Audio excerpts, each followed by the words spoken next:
Let freedom ring from the prodigious hilltops of New Hampshire. Let freedom ring from the mighty mountains of New York. Let freedom ring from the heightening Alleghenies of Pennsylvania. Let freedom ring from the snow-capped Rockies of Colorado. Let freedom ring from the curvaceous slopes of California. But not only that. Let freedom ring from Stone Mountain of Georgia. Let freedom ring from Lookout Mountain of Tennessee. Let freedom ring from every hill and molehill of Mississippi, from every mountainside. Let freedom ring. Well, who said that? Why is it relevant here? Well, I think I'll keep the tradition going of introducing a quote from a notable and relevant source here. And that's what I seem to do here in the Almanack, so I think I'll keep that going. I most sincerely hope that all of you know who that is, or might have a slight hunch as to who that might be, especially given the date of this upload here, someone I do admire quite a lot, and we're going to get into that. This individual, if you need more clues, he applied for a concealed weapons permit in the state of Alabama in 1956. Now, at that time, well, there was a lot of things that were very different about Alabama and all kinds of other factors involved. But at the time, Alabama was a May-issue state. And for those who have been born in, grown up, and lived in what we call a free state, and you don't understand what it is to grow up in a May-issue state, or a state that does not like your Bill of Rights or way of life. A May-issue state is they may issue you a concealed carry permit, provided that you meet whatever justification they deem necessary. Regrettably, we still have May-issue states in our country, but Alabama in 1956 was most definitely one of them. And there was a certain type or kind of people they most definitely did not give concealed carry permits to. And this person here, from the quote in the beginning of this almanac, well, he was denied. It wasn't enough that he met the requirements and was able to get it. In fact, the reason why he applied for a concealed carry permit was because his house had just been firebombed, and he was worried about his own personal safety and the safety of his family. Later, one of his personal associates and friends would describe his house as an arsenal.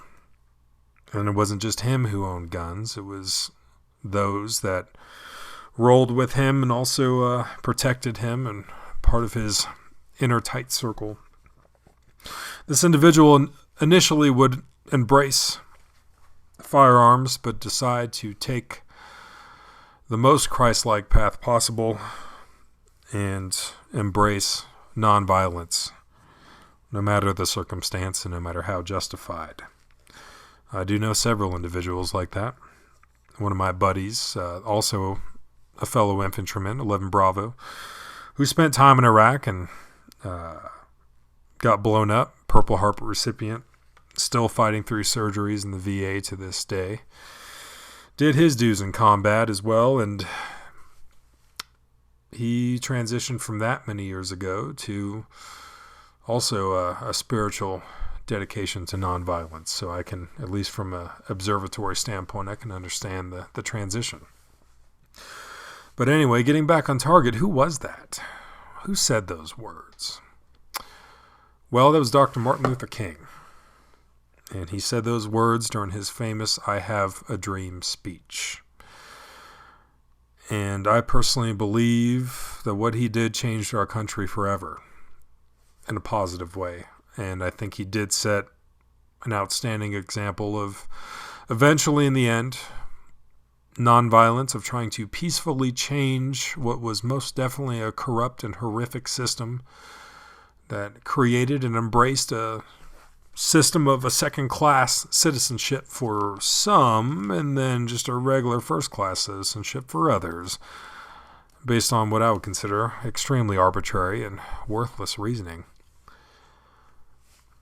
And he found himself as a regular American citizen, average everyday man that was living in the most unjust of times. And I know that actually St. Augustine was a pretty big influence for Dr. King, where an unjust law is no law. And you can go ahead, if you were to fly in the face of these laws and not follow them, but you also must be prepared for the consequences of doing so, at least by the letter of the law. And that was something Martin Luther King did believe in and actually owned it and embraced it. How many times was he arrested? Bonus question, if anyone knows. Anyway, getting back on target, why would I reference Martin Luther King? Well, it's not just the timing that it is, at least at the time of this recording, at least when this video is uploaded. Yes, it's Martin Luther King Day, 2020. But also, I don't think he was wrong. And I think he was on to something. And you have to know, without getting into the weeds of the civil rights movement and everything that was going on at that time in that place, before I was even born. Dr. King and anyone in that movement that was practicing peaceful, pacifistic nonviolence to embrace and initiate change, to obtain true equality, embrace our freedoms and our rights. It didn't matter who you were, what your color, your skin was, anything. That everybody had access to these freedoms and these rights. The Bill of Rights mattered. Our Constitution mattered. And if these are the words on the paper and these are the laws of the land, then why isn't it so? I feel in some ways there's definitely some pretty severe similarity here. That Martin Luther King did no wrong. And his followers practicing the same peaceful nonviolence, wanting to positively change our country to make that eternal charge that was given to us, not a statement, but a task, a challenge, a requirement, a duty of us to eternally continue to create a more perfect union. That they saw the words on the Constitution in the paper, but they also saw their daily lives and realized there was a rather severe discrepancy. And certainly not just in the letter, but also the spirit of the law and how this country was supposed to be. And in fact, if you're asking me, I don't think there's any better example of a regular, average, everyday American who saw a problem and took it to heart, the challenge, the eternal, ever-constant challenge and duty that we have to continue to create a more perfect union. Be the change you want to be in this world if you're going to want to make positive changes. In Martin Luther King's case, it was with peaceful nonviolence. But in those early days, after his house had just been firebombed and he was getting threats from the KKK and everybody else in those early tumultuous times, I mean, you could argue it was definitely tumultuous the whole time. In those early times, what else was a man to do? He worried about himself, but more chiefly, he worried about his family. He worried about his followers. This average, everyday American, average, everyday guy, based on his dream, because he had a belief, I believe, was his thesis. I believe that we should all be able to sit down on the table of brotherhood and equality. He had these beliefs. And if you notice about Martin Luther King, he wasn't against, he was actually for, and it wasn't just like, I think this is how it should be. He believed in something. And he is, in my opinion, the most perfect example of a regular, average, everyday American who had a belief and took it mainstream. That he had a pure message. He had a message people could follow. People went for it. And unfortunately, it's as is common in history, those who are fighting the most righteous fight, and they're doing it so fervently and so well, and making legitimate gains while they end up falling in the process. But it wasn't for nothing, I would say. Certainly not. And I think that's the first aside, and that's how I choose to enter this almanac, that I want us all to remember that the freedoms and the freedoms by way of our own context, but by way of a comparison to the rest of the world, the luxuries that we have in this country, we're not free. And I think that saying is overused for us, the veteran community and those, freedom's not free. There's soldiers and Marines and everybody else overseas doing stuff. But you know what? Freedom is not free, and it also comes from everyday average Americans in our own country trying to make this a more perfect union and believing in this idea that freedom should ring free, and we should let freedom ring across the entire country. And that the words on paper are not just words written on paper, they mean something. And our eternal challenge to continue to make this a more perfect union is not some empty statement that was a direct and specific task and purpose given to us to achieve and accomplish. And you don't have to be some millionaire. You don't have to be some whatever the case may be. You can be a regular average American who is realizing that our country needs help and we need to improve it. And if no one's doing it, well, then maybe I'll step up and do it. And that, I think, is probably the most proper way to open up this almanac, which ultimately here is about the Commonwealth of Virginia. Now, getting on target and getting on the point. So I grew up in Southern California, and I also sold guns and worked at a gun range out there in New Hall, California, just outside Los Angeles, just north. And I left the state in 2014. And that's when I went active duty with the Army. But before all of that, I went to college in Virginia. I went to the Virginia Mental Institution, Virginia Military Institute. But I went to VMI, which actually, ironically in this case, which we're going to get to, is actually the alma mater of Governor Ralph Northam, who is the current governor of the Commonwealth of Virginia. But I did spend 4 years of my life in the Commonwealth, and I think I have kind of a interesting, maybe obscure, but maybe quite on point background when it comes to the topic at hand, as being a native or original Californian and growing to adulthood and eventually selling guns and dealing with the California gun laws and all the craziness that was going on in that state, which we are definitely going to get to. And I'm not going to be nice about it because this is my podcast here. Got my adult beverage and I am speaking my mind. I don't know how many views this is going to get, but I do appreciate you being here. And thank you, by the way, for joining my version of a podcast. We've got the Almanack. So we're just going to get into it. But not only originally from California, escaping that place, but having time there selling guns, dealing with the laws, and seeing how it was just getting worse and worse every year, kind of seeing the writing on the wall with that. And I'm still writing letters and making phone calls to my former California congressmen and senators. Yes, believe that or not. In fact, I make more phone calls than you might believe. And I'm glad for my unlimited plan, because if not for that, I would rack up a similar bill that I do with my post office fees and stamps.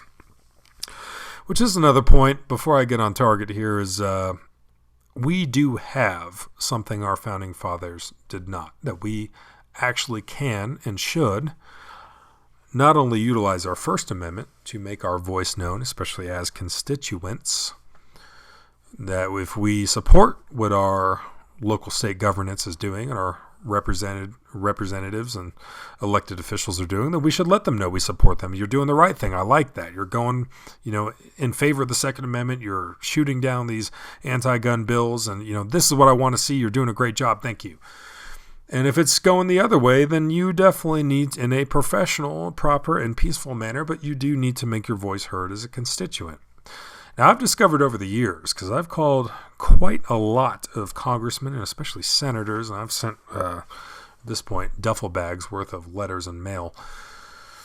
But I've actually discovered that phone calls, it almost seems like a phone call is worth like 100 letters. And as long as you conduct yourself peacefully, appropriately, professionally on the phone, I think a phone call is, like I said, worth about 100 letters, because by law, there is some record keeping that is required there, that the intern or whoever it is answering the phone on the other end of the line, they're going to have to record that. They're going to have to let, a yay or nay status on this bill that this senator is proposing, and you get a call from a constituent, and it's you professionally and properly and very maturely and respectfully talking about how you are just not down with it. They have to record that. That's going to be something that's going up to the senator or congressman, the person that they are interning for or working for, the staffer, whoever it is. And I've had a very interesting mix of staffers on the phone over the years, I'll have you know. My most recent call was a senator from Illinois, and that was rather interesting, not being his constituent, making that known. I guess the veteran status thing at least allowed me to stay on the line without them hanging up on me. But I will tell you that political and peaceful activism is definitely something we should be doing. And we're going to get into that as we go. But I can't personally stand it for those who complain about this and they complain about that. And it's okay to have opinions, and definitely it's okay if you're not happy with how things are going. And that's kind of what this almanac is going to be about, at least in the Commonwealth.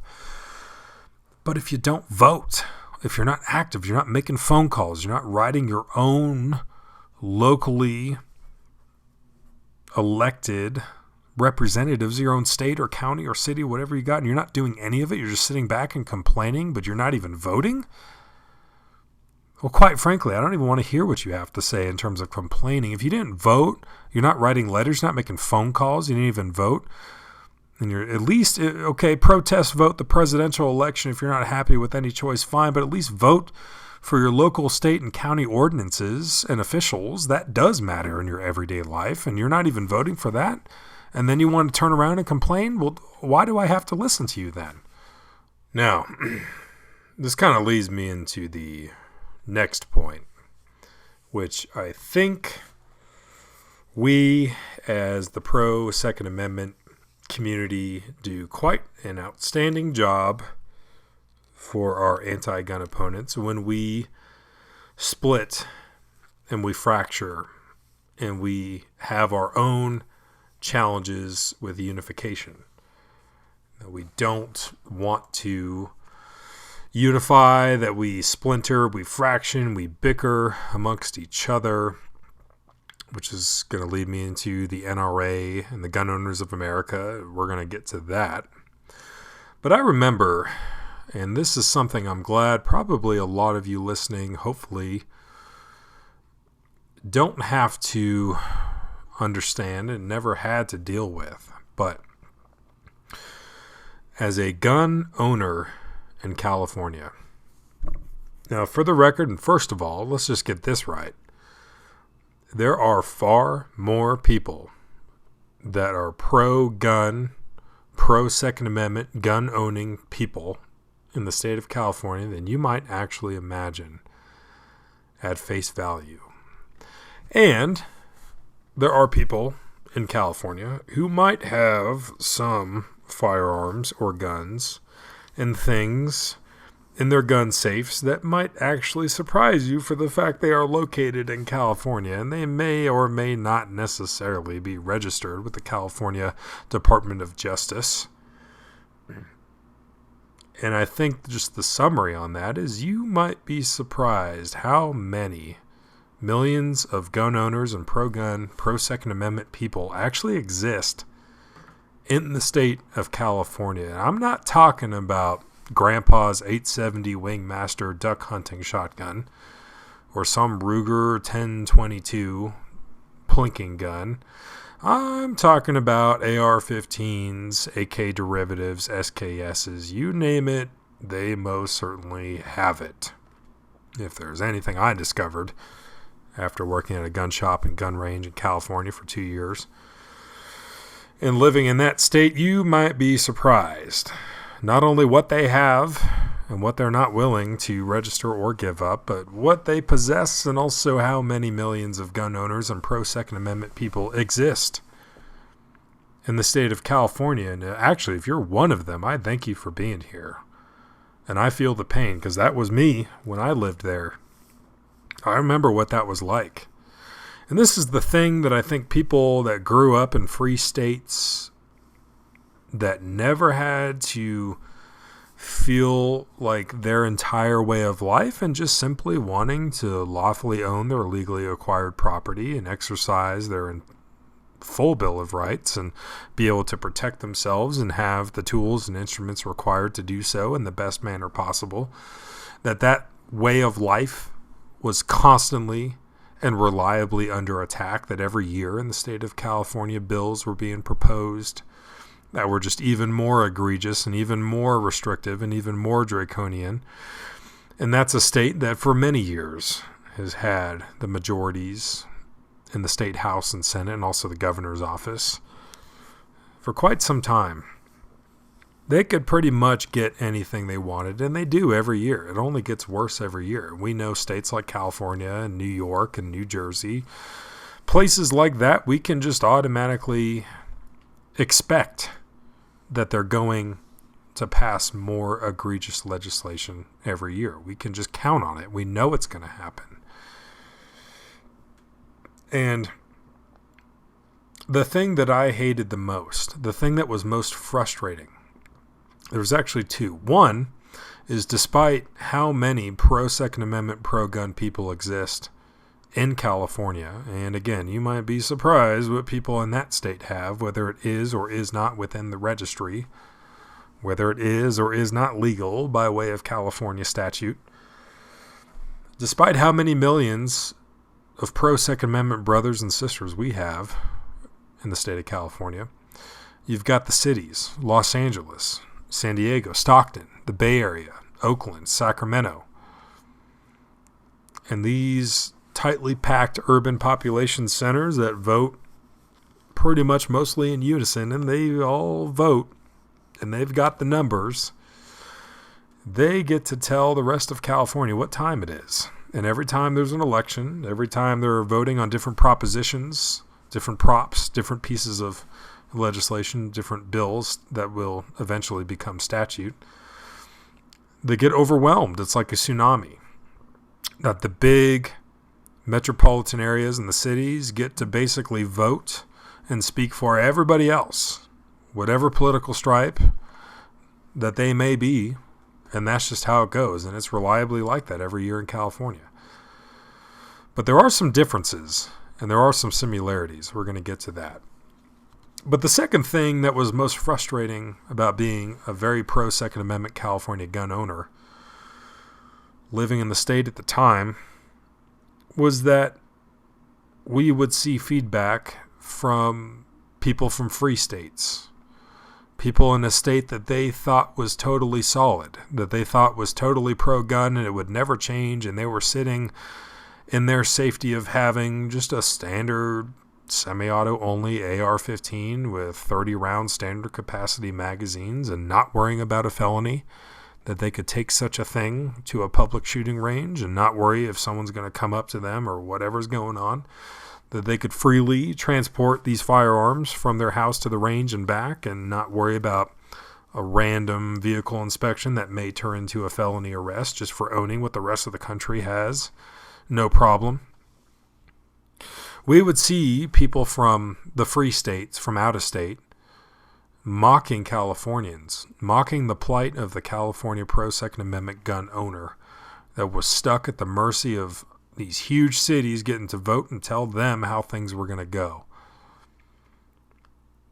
And as a California gun owner at the time, it felt like, we have the known opposition. We have the known quantity. We know that the cities and the politicians that continue to get reelected, yes, even after they face federal charges for bringing in belt-fed machine guns and hand grenades into San Francisco, Leland Yee, that even after federal charges and being arrested, they still get reelected.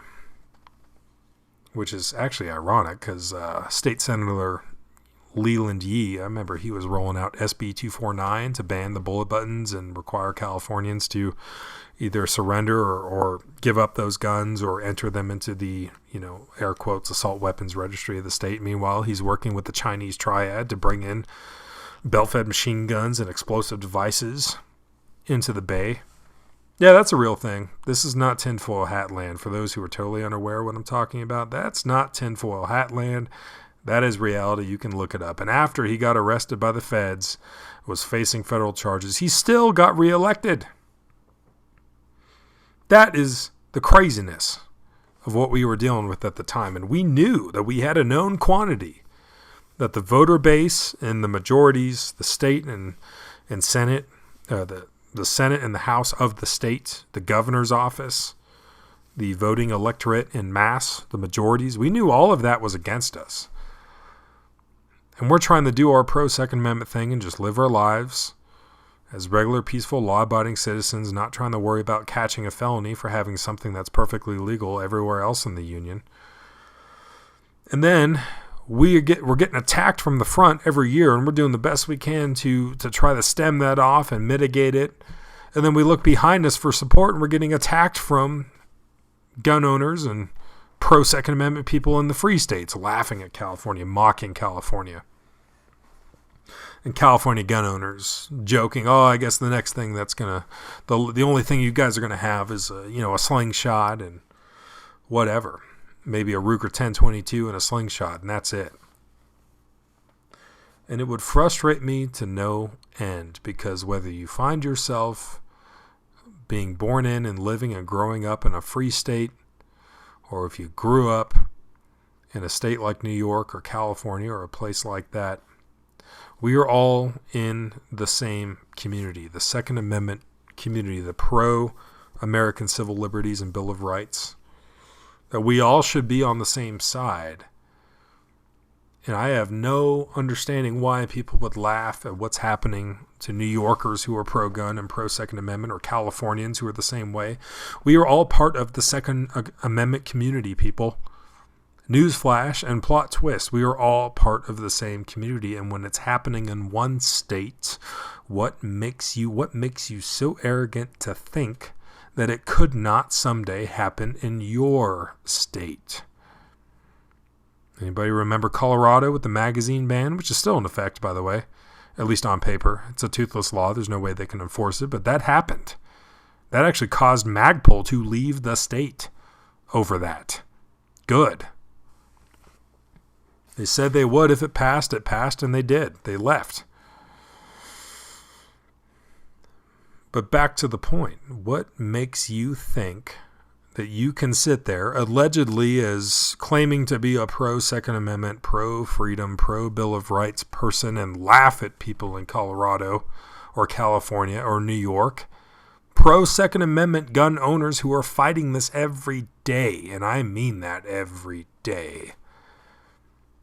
And you're sitting in your false temporary ivory tower that you think is secure from your free state, that at least is free right now, and you're laughing at Californians and New Yorkers. The New York Safe Act. Oh, you can only have 7-round magazines. Oh, that's so funny.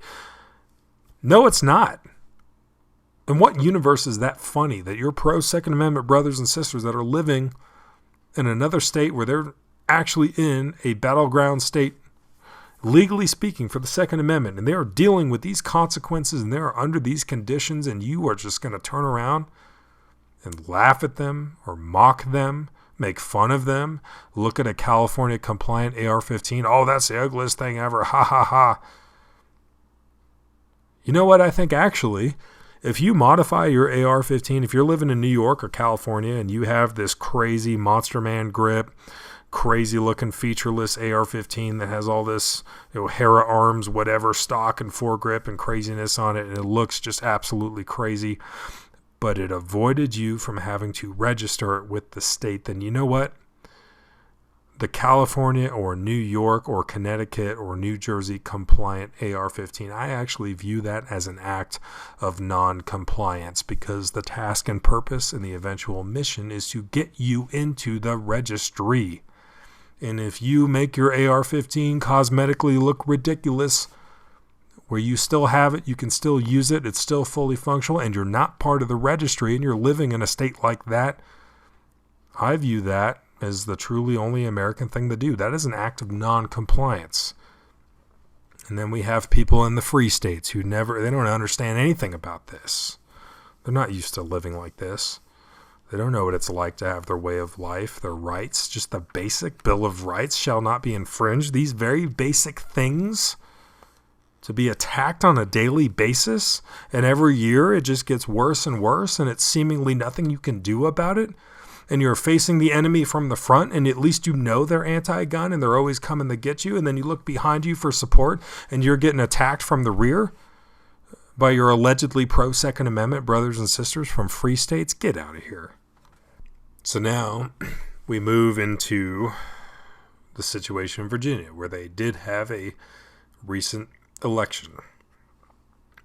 Now, again, we are so good in the pro-Second Amendment community. We are so outstandingly amazing at splintering and fractioning and bickering and pointing fingers at each other and separating. And some in the pro-Second community will tell the Virginians, hey, you guys should have actually got off your butts. You guys should have voted. And if you had voted, then you wouldn't have lost this election, and you wouldn't even be in this situation. And then other people chime in, that there's a certain Michael Bloomberg from New York, one of these very reliably anti-gun characters with lots of money that allegedly came down and pumped all this money into the election to ensure that his anti-gun people were going to make it. Whatever the case may be, you're going to have a lot of Virginians who are pro-Second Amendment, pro-gun, pro-freedom people who did vote. They did go out there and try. They did what they could do. And they still got the tidal wave effect from what we called, when I lived in Virginia, there was two Virginias. We had what we called Nova, and then we had Rova. So Nova was Northern Virginia. That's Alexandria, D.C. area, Richmond, Virginia Beach, the more anti-gun, different voting patterns, let's just put it that way. And then we had Rova, the entire rest of Virginia, which was basically polar opposite to what was being experienced and what was going on in Alexandria and the metropolitan areas of Virginia. So you had Nova and you had Rova. And as a former Californian growing up there, that's like I was saying, that feels very similar. Of lots of pro-gun people in California, lots of millions of people with guns. They're all about the Second Amendment. And I'm not just talking about 22 rifles. I'm talking about AR-15s, Colt H-bars, Daniel's Defense, everything out there. And they're just getting overshadowed by the huge cities that all vote the same way and overshadow everyone else.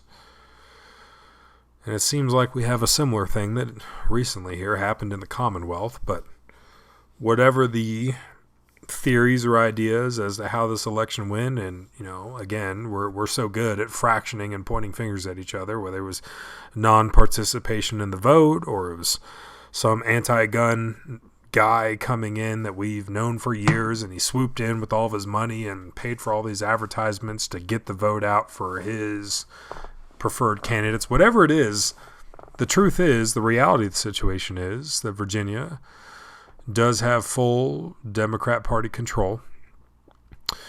And I don't think I need to point this out to anybody. And actually, this might be the first time that you've ever heard of my channel where I introduce politics. But yes, if there was a party that was one of their platforms was to go against the guns or pass some kind of federal assault weapons bill or something like that, it would be the Democrats. And now at this point in time in the Commonwealth of Virginia, they have full control. Everything up and down from the House and the Senate and the state all the way up to the governor.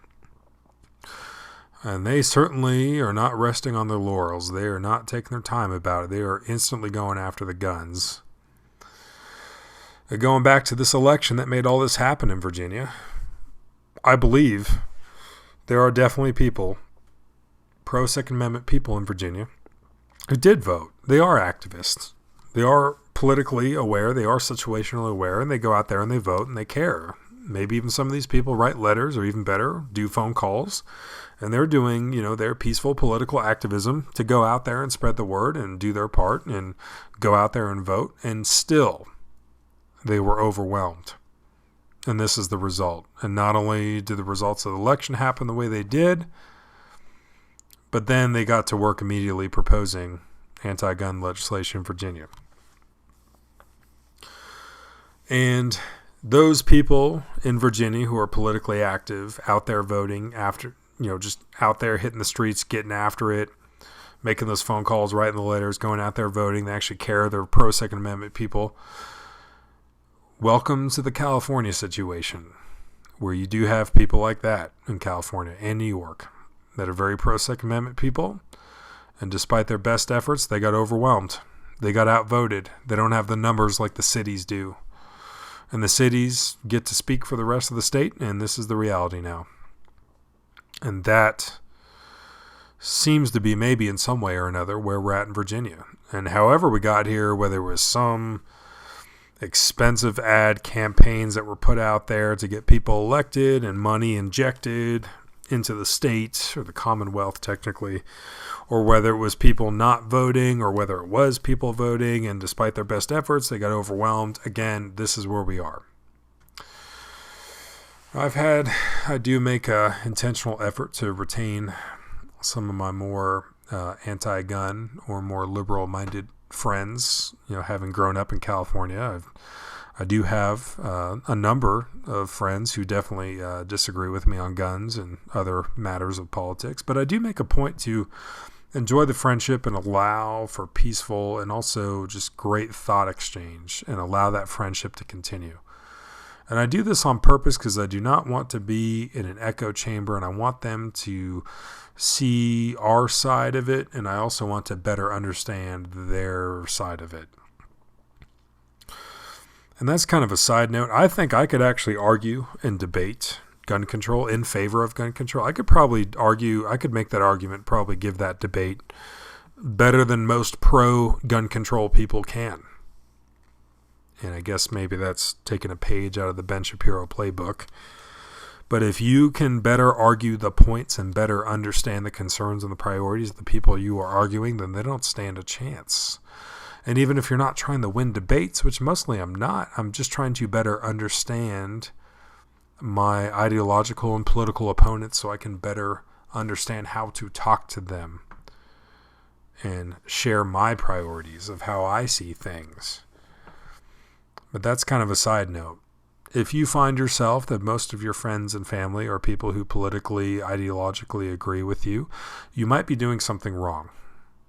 You might want to make some intentional efforts to go out there and actually make friends of all kinds of different walks of life and political and ideological differences, because it's better this way that they have someone that can best represent your thing, which for me is the Second Amendment. And it helps me better understand their priorities so I know how to best argue against them. It also gives them a chance to hear out my side of the issue, which I think is beneficial for them. Sometimes, but at least we have that common understanding. It doesn't mean we have to hate each other. It means that we can better understand each other. But whatever the case may be, however we got here, this is where we are in the state of Virginia. And some of these well-meaning liberal friends I was just discussing said, well, I don't understand why everybody's freaking out, or all the pro-Second Amendment people are up in arms about this, and everybody's organizing, got this rally happening on the 20th in Richmond, which is today, which I hope goes peacefully, which we're going to get to. And I don't understand that they're just arguing about stuff that hasn't even been passed yet. And the former pro-Second Amendment Californian in me says, good. Because the time to get angry or go out there, peacefully protest, write your letters, make your phone calls, make it known that you are not down with this, the time to do that is before it becomes statute, before it becomes law. The time to do that is chiefly before an election, but if this is what we got, the time to resist a bill that could someday become a law and it is completely egregious and absolutely just a travesty and a trespass against our freedoms and basic American civil liberties, the time to oppose that is before it becomes law. So for those who don't understand, well, I don't get it. This isn't the law yet. These are just bills that are being proposed. We don't know if it's even going to make it. Why are all these people freaking out? It's because this is the best time to do it, because once it becomes law, now we have to sue the government for redress. Now we have to actually put it through the courts.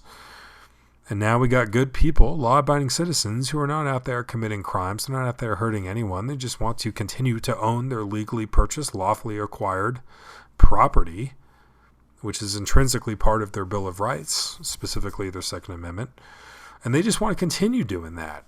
And then they get pulled over, something happens, now they're suddenly a felon. Or you go to bed one night and you wake up past, now it's January 1st or whatever that magic date is in the statute, and suddenly you wake up as a felon. If you should be caught with what you have in your gun safe that just a couple hours prior was completely lawful to own. And we're not even talking about Schedule III drugs or black market items here. We're talking about stuff that you go to a store, you lawfully purchase after a background check and filling out federal paperwork and providing the money. You have an invoice, you have a receipt that you purchased this lawfully and legally. And then you go to bed, and someday you're going to wake up the next morning and you're a felon, should you be caught with it. There's something intrinsically not okay with that, just to put it as an understatement. And I think that's another factor about the Virginia situation, is that California got this way over time. Because going back to why should you care if you are in a free state and you have the luxury in your temporary, ivory tower of arrogance that you think everything is fine. This is a pro-gun state. I have nothing to worry about. I could just laugh at New Yorkers or Californians, whatever. Okay, that's great, but here's the thing. California is the proving grounds of what they would like to do on a federal level. And the registration, the paperwork, the administrative details, the logistics of making this happen. Is it feasible? Let's learn from this. Let's make it better. They test out their gun control laws in California. That is the experimental test flight. And then if they can get the votes on a federal level, it becomes federal law. Exactly like it did in 1994 with the Clinton crime bill, which thankfully sunset, expired in 2004, was not renewed. But yes, that's just one of many examples here where that is the proving ground. California is the proving ground of what they want to do on a federal level, to see if it's viable, to see if they can fine-tune it, to see if they can make it, I guess, air quotes, better in their viewpoint, to streamline it. And that's at least one reason why you should care. And if it's not just California, the New York SAFE Act and all this other stuff, these are all just little chapters in their book where they're taking little footnotes about how they can make things better and how they'd like to cultivate it and then put it as a federal piece of legislation. So if you don't care about your pro-Second Amendment brothers and sisters in the not-free states that have to deal with that every day, and they have to deal with you mocking them and not being part of the community, casting them aside like it's a lost cause and they don't matter, then you should at least care that this could be coming to a state near you. Chiefly, could be your state. Now, getting back to Virginia, California did this over time. This happened over time. The overtime gradual erosion that occurs over the decades, that every year they get a little bit more and a little bit more. They keep pushing the envelope. They keep eroding more. They keep taking more. In California, for the most part, that legitimately happened over decades. It happened over decades. And what we see in Virginia, and perhaps one of the reasons why we have such staunch resistance to this, is that what they have proposed in Virginia is very California-esque, and it did not happen over a slow erosion period. This is the flagship example of the boiling water with the frog metaphor. That California put the frog in the water and slowly put it on boil, and eventually the frog died without even realizing it over decades. And in this case, in Virginia, they had the water at a full boil. They dropped the frog in, and it's wanting to jump straight out. That's exactly what's going on. And that's where the anti-gun people working in Virginia, at least in this part, in Richmond, in the State House and everything, they went way too fast, way too much, and way too soon. And it was like trying to drink out of a fire hose, just way too much, way too fast. And they're trying to basically make it almost essentially, and in fact, some cases actually I think is worse than California. They're trying to do that overnight with these laws and bills that have been proposed in Virginia. And of course, there's going to be dramatic and drastic resistance to this. And again, why is everybody freaking out? This is just stuff that's not even law yet. It was just proposed. Like, why is everyone, getting all wrapped around the axle? Because this is the time to kill it on the vine. This piece of legislation, these bills, before they can make it to statute and the law of the land, and they get passed and signed by the governor of the state, and now they are the law, what everyone has to deal with now. Before it gets to that point, this is the time to make our voices heard that this is not okay. We will not accept it. This is unacceptable. This is the time. Yes. Let's rewind the clock, because by the time this uploads, it'll actually be the day that the rally in Richmond is to be held. And so far I've seen that the governor of the state of Virginia has declared a state of emergency. And I think that might be just out of, in the Army, we call that CYA. Some of you may know exactly what I'm talking about with that, but I think everybody remembers Charlottesville, called it Seville, and that was supposed to be a peaceful demonstration, an organization of regular people protesting, making their voices known, but in a peaceful manner. And the end result, it was not inherently at the very end of it peaceful. And some people showed up who were not intent on being peaceful, who were not necessarily part of that situation. And I do personally have concerns that the same thing is either going to happen or at least be painted in the press, the media, to be some kind of racial, racist event that you will in fact probably have. The most disgusting people show up with the most absolutely reprehensible views on race. You might have neo-Nazis or KKK show up. It seems like these days over there you can't have a peaceful protest or something just simply about our rights, the Bill of Rights, American civil liberties, or Second Amendment, without other characters showing up.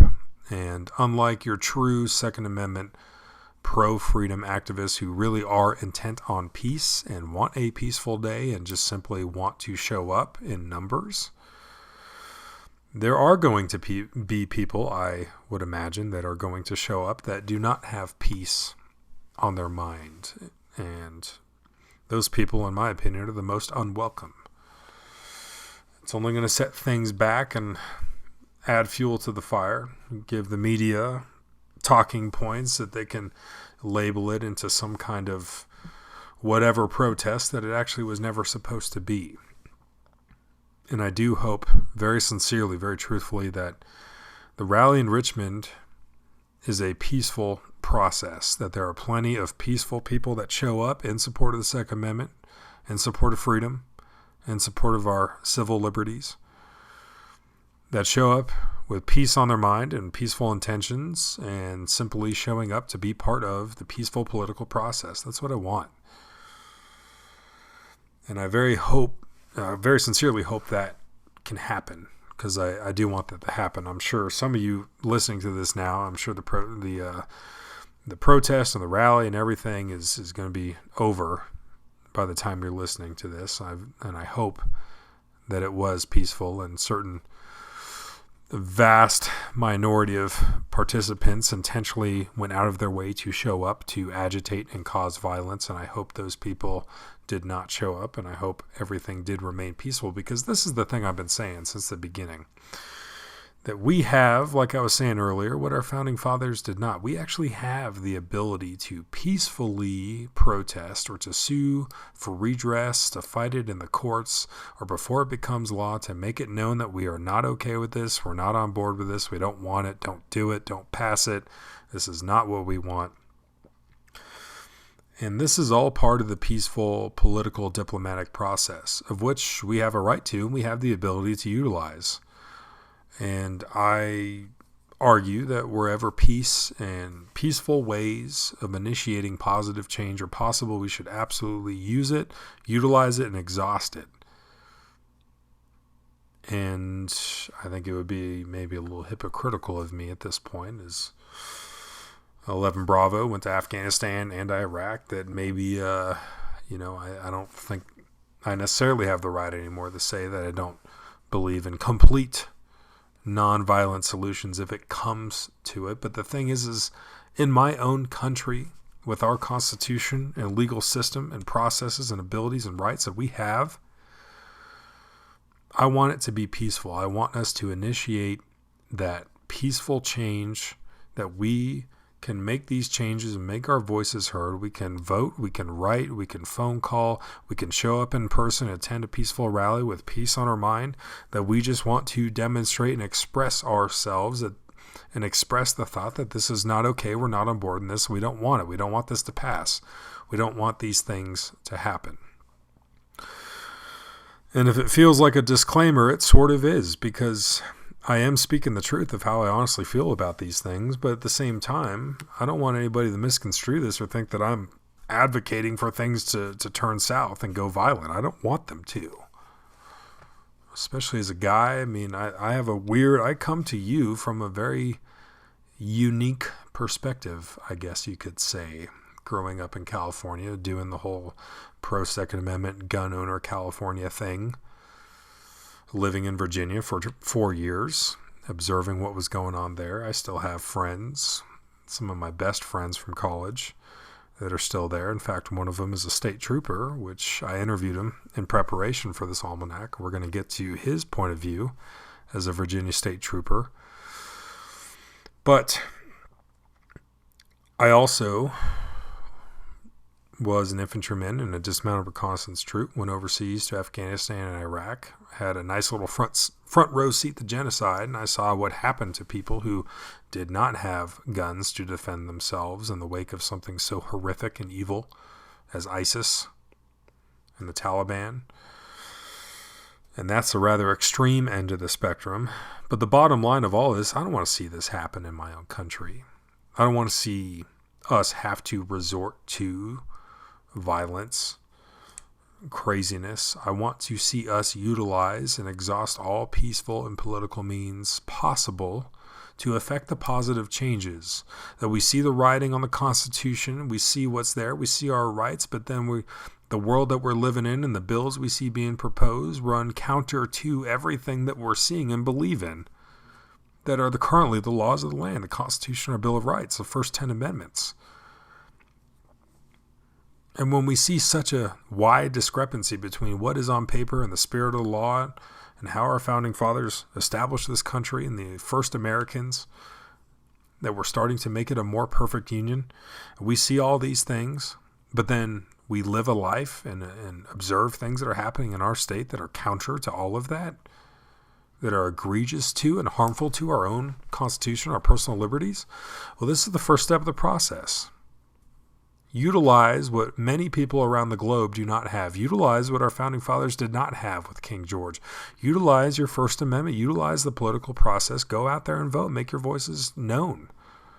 That peaceful activism and protest. Go out there and do it. And hopefully we can maintain that peace and make positive changes. That's my hope.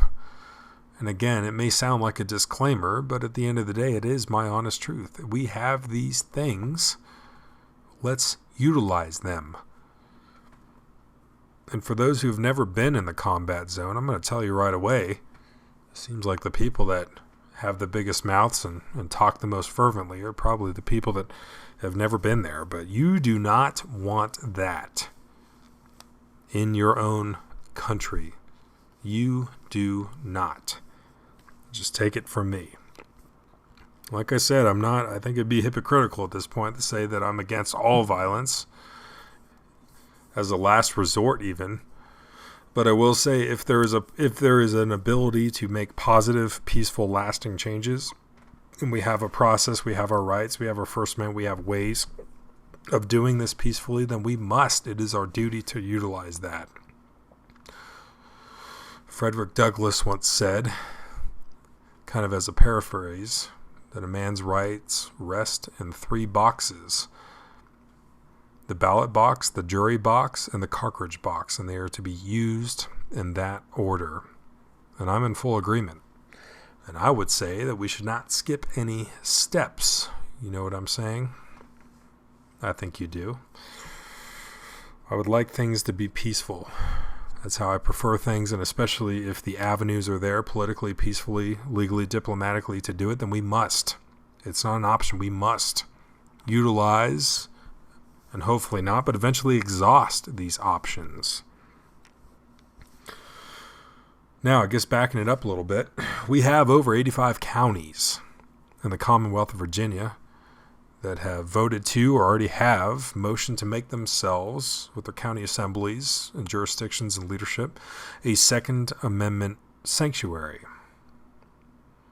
A Second Amendment sanctuary. Now, the legal truth is if these egregious bills became laws, they got passed in Virginia, all of them that they wanted, and things were just as bad as they wanted them to be, the legal truth is that the state will supersede any county ordinances or motions they pass.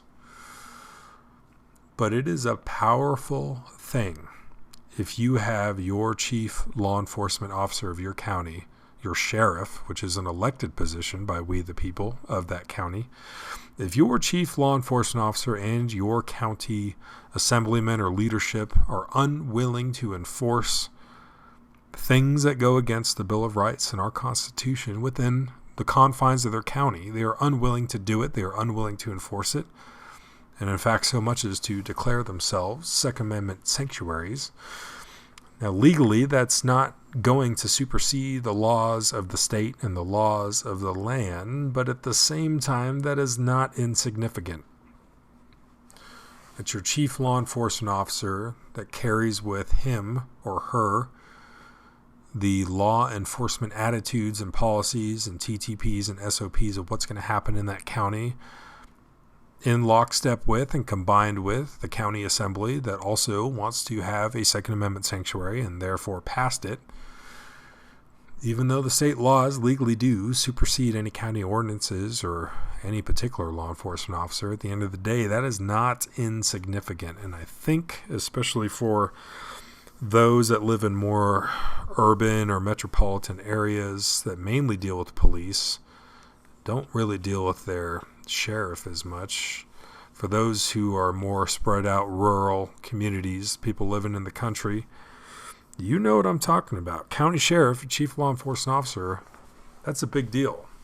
The attitudes that person has on the Second Amendment and other things, that is going to come out in your day-to-day law enforcement activity. It's just going to. And ultimately, if the state passes whatever, and the county and the chief law enforcement officer of that county and the sheriff, if they all say, you know what, we're going to be a Second Amendment sanctuary, well, what does the enforcement of those, I don't want to say erroneous, but egregious state laws against guns and the Bill of Rights and individual liberties, what does that mean in terms of enforcement value? That means it's not being enforced. Now, as a long-term solution, I don't see it being a long-term solution because your chief law enforcement officer of your county or sheriff, that may change. That person may be someone else may be voted in at another time. Your county assemblies, the people in charge on the board of the county that are passing these Second Amendment sanctuary resolutions within the county, these people may change over time with elections. And you may have some future sheriff or some future county leadership decide to revert or reverse the Second Amendment sanctuary status, and suddenly law enforcement are now, the sheriffs and the deputies of the county are now expected to enforce these things now. Well, there's another angle. So first of all, they put forward the bill to remove from their position any chief law enforcement officer or peace officer of any county that refuses to comply with any potential future gun bans or gun legislation that may be impending and passed in the Commonwealth. And now we enter a very strange place, which I do not have the legal complexities and understand the intricacies of this situation, but we have the sheriff of a county who is elected by the people of the county, and he or she refuses to enforce the laws which were passed at the state law, or the state level, laws of which he or she believes infringe upon our Bill of Rights and civil liberties. So then they therefore get removed by the state. Now, what does that mean? Is there another election where the people of that county must now re-elect or elect someone else? Does that mean the state gets to put whoever they want, just transplant that person, send them down to that county to now be the sheriff and make sure things are happening? What does that mean?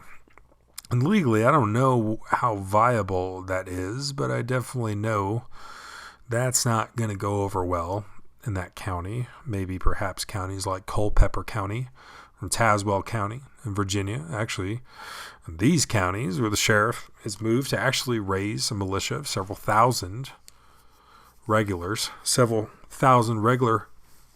citizens for training in terms of having a county militia. And again, I say, well, that is not insignificant. And now let's go to the enforcement across the state. So if you have the state eventually passes all of these egregious laws that go counter to the Constitution, counter to the oaths of office, especially these law enforcement peace officers, chief law enforcement officers, and they refuse to enforce it. So now local law enforcement is not enforcing it. People in these counties are they're just going to freedom on. Well, now who does it fall to enforce it? If the local law enforcement officers and the chief law enforcement officer and the county supervisors, the board of the county, the leadership there, nobody is enforcing it, then if the state really wants to, if Governor Northam really wants to enforce this, well, how is that logistically, legally, physically going to happen? Well, much earlier, actually last month, there was Representative Donald McEachin, and just a state representative there in Virginia, and he was asked about this, and he was talking about Governor Ralph Northam may have to, I'm paraphrasing here, nationalize the National Guard to enforce the law. Now, I don't think this was helpful, and being objective here, if I was Governor Northam and this was my objective and I was trying to make this happen and I had one of my politically allied representatives in the state being interviewed by the Washington Examiner, by the press, and then he goes out there speaking on my behalf, putting words in my mouth saying, well, he may have to nationalize the National Guard to enforce the law. Well, first of all, that would be to activate the National Guard, not to nationalize the National Guard. Maybe perhaps he was thinking of federalize the National Guard, which they would be pulled on active duty and responsible to the Department of the Army, the Department of Defense, and now they would be serving overseas in Iraq, Afghanistan, Kuwait, Syria, wherever. But to nationalize the National Guard, I think he was going for activate the National Guard for use within the state, which of course has always gone perfectly well. Every time that any state has ever had to activate their National Guard to do anything against state, nothing could possibly go wrong. But actually, the second thing on this is this was just one state representative, Donald McEachin, kind of speaking and just a little sidebar comment. And I would suspect that if I was Governor Northam, I would probably not be all too happy with this guy, that he was just kind of blasting that off. Now, the governor himself came out and said, no, we're not, realistically thinking about, activating the National Guard to enforce this.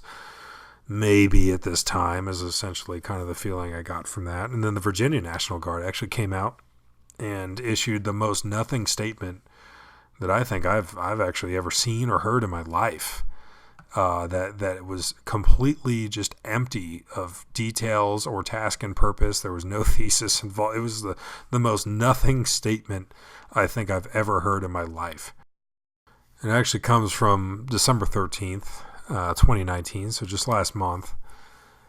And the Virginia National Guard Twitter says, from the Adjutant General of Virginia, we have received multiple questions regarding proposed legislation for the 2020 General Assembly session and the authority of the Governor of Virginia to employ the Virginia National Guard in a law enforcement role. We understand and respect the passion people feel for the U.S. Constitution and Second Amendment rights. We will not speculate about the possible use of the Virginia National Guard. And when that came out, I was like, and it goes on, it talks about we expect our soldiers and airmen to, peacefully and respectfully conduct themselves and all kinds of, it was the most, I just saw that and I was like this, but you know what, I can't even blame them because, formerly being in the Army, when it comes to matters of a political nature, especially really hot issues that are going on and all cameras are on you of what's the plan, you're not really at liberty to discuss anything. So I can't necessarily blame them, but I just had the laugh of like, this is the most uninformative public statement I think I've ever heard from any entity in my life about anything. But then again, I can't blame them because they're not really at liberty to discuss anything. And secondly, they don't even know what the plan is, especially right now. Nobody knows.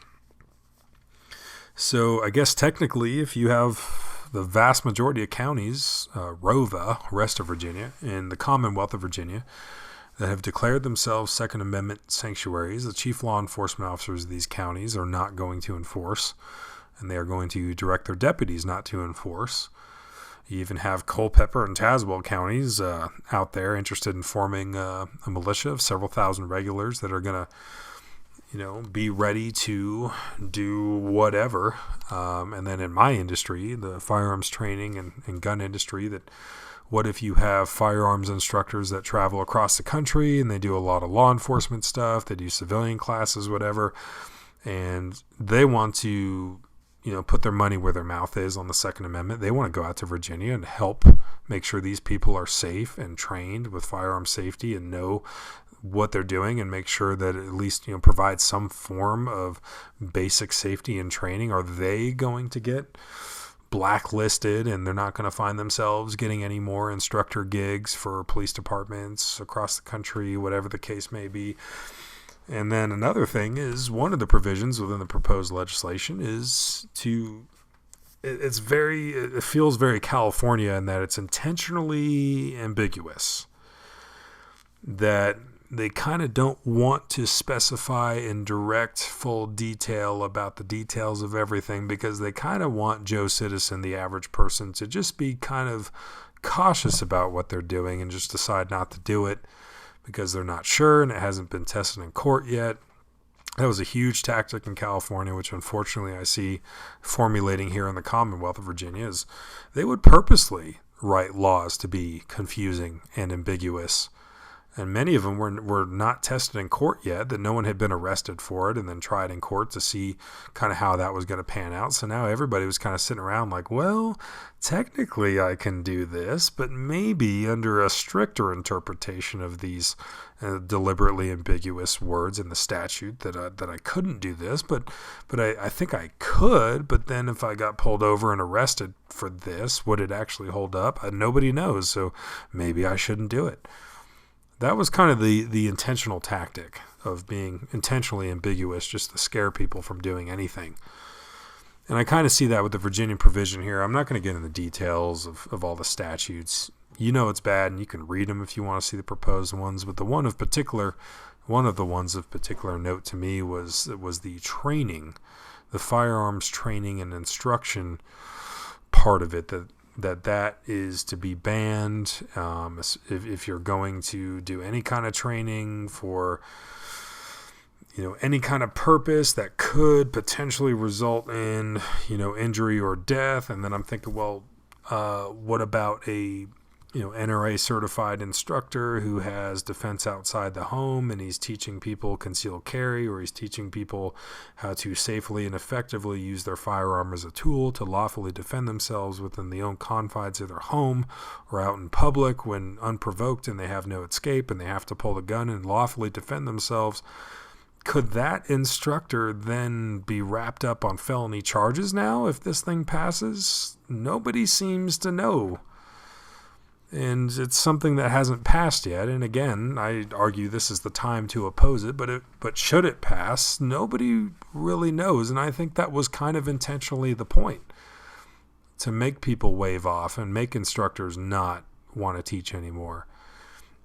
We've seen all kinds of craziness of not only, the counter-firing back with proposing a bill that would remove the sheriffs or any peace officers who don't enforce this, which they view goes against their oath of office, an oath to the Constitution, and brutalizes and harms, the law-abiding good people of their counties just for owning stuff that previously, the previous day was legal, but now it's a felony to possess if you're caught with it.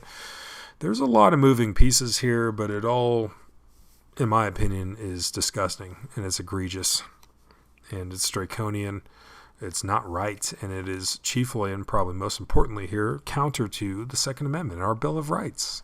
We just want to live free.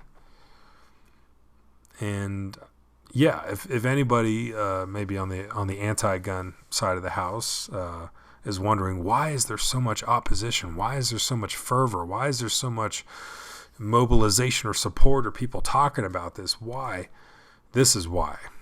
Because of the extent of how far this goes. And for those of us who escaped anti-gun states, so we actually grew up like that, we got to get it from the front of the anti-gun legislation and politicians. We got to get it from behind us from the pro-gun, allegedly pro-gun Second Amendment people in free states who got to mock us. We had no allies besides each other. We've already rode this ride before. We know what this looks like. We can smell it from a mile away. We see it. It looks very familiar to us. Yes, this is the time to oppose it. And for those from free states who are willing to jump in, support, show up to the rally, peacefully protest, I'm glad to see that too, because while they never had to live under it, I think people are starting to see the writing on the wall. And I think people are starting to understand finally that yes, this can happen in your state. And if you're living in that glass house, throwing stones and mocking California, New York gun owners and everything else, then if you're living in that glass house, you probably don't want to be throwing stones, because this might come back to haunt you. This might be coming to a state near you. And I'm glad to see that people who grew up and were raised in and just they've lived their whole life in a free state, they've never had to worry about this. I'm glad to see that they're also getting passionate about this. They're getting active. Peaceful protests, being part of the political process and opposing this in a peaceful, diplomatic manner within our First Amendment, everything else that we have that we can utilize to oppose this peacefully. I'm glad to see that. Maybe now people are starting to see the writing on the wall. They're starting to see the things that I was saying years ago about our plight in an anti-gun state, and nobody wants to listen. Nobody cares. Politicians passing the laws that are currently just every year it's just getting worse. There's nothing you can do about it because you're being tidal waved. You're being voted out by the cities, and you just have to deal with it despite everything you're trying to do. Yeah, I think people are starting to realize it. Let's take a break on this real quick. Let's talk about the NRA. Now, for those who've been watching for quite some time, I have actually never mentioned the NRA or talked about them or been out there saying, oh, make sure you join the NRA, or talking about the NRA. I like my channel to be something that anybody, whether they don't own guns or they do own guns or they're really into guns, they own all kinds. I want my content, I want my channel to be something that's very approachable, that's very even-keeled for the most part, something that anybody can jump into. And honestly, if you really want to know the whole thesis of why I even started this channel and continue to do it, it's because I grew up in California when we didn't have access to a lot of the different guns. I grew up in a household that had no guns. In fact, was very anti-gun. I had to break free from all of that and learn all this on my own. and learn from people who are willing to teach and try to soak it in like a sponge and learn the safe, correct, proper, responsible ways of gun ownership and safely and effectively using firearms for competition, hunting, having stuff for defense, everything. I had to learn this on my own. I didn't have that. I didn't have the luxury of growing up where granddaddy's shotgun was next to the front door in case we needed it, whatever. I didn't grow up in that kind of environment. I had to find this all out on my own, and it was definitely an expensive process. It took time, and there was times where I was not being as safe as I definitely am now because I just didn't know any better. No one taught me anything. I had to learn this on my own and from people that were willing to teach me. And then eventually got into competition, hunting, target shooting, started doing all of it. And that is the whole point of my channel for those who are also in a situation where they don't get access to this, or they don't get a full access to their Second Amendment, or they're not able to get this information. And it goes beyond just our country, just the United States. I'm talking about my foreign listeners too, that you might be living in a country that you can't even own a .22. And I have a rough idea of some of the laws between Australia, New Zealand, Germany, the UK, and the different laws. Some of the customers, some of the friends I talk with about the laws in their countries. So it's not just for us Americans. This is for people that grew up like me, that want that information, and it's all about trying to teach. In fact, if you notice, most of my videos, they're instructional videos. They're teaching you how to do stuff. They're showing you or exposing you the things that maybe you didn't know about or see before. And I only do videos when I feel like I have enough of a handle on it, or enough of a subject matter expert, enough of a handle on this issue at hand that I feel like I'm in a position where I can actually do a how-to or instructional kind of video or an informational video. And that, if you wanted to know, is the whole reason why I do this channel, why I started it, why I still do it. And I absolutely care about the Second Amendment. Now, moving back to something like the NRA, I've never preached for the NRA. I've never been a talking point for them. They don't even know I exist, besides my instructor credentials that I eventually earned through them and everything else. And again, that's the whole task and purpose of my videos, is instructional, teaching, being an approachable content that you can roll into as a regular dude, not sponsored by anybody, doing this on my own budget with my own time and my own money for my own reasons, to something that you can learn from, something you can enjoy, something that's going to be informative. And I didn't want to pollute that message with touting the NRA or pushing this or pushing that.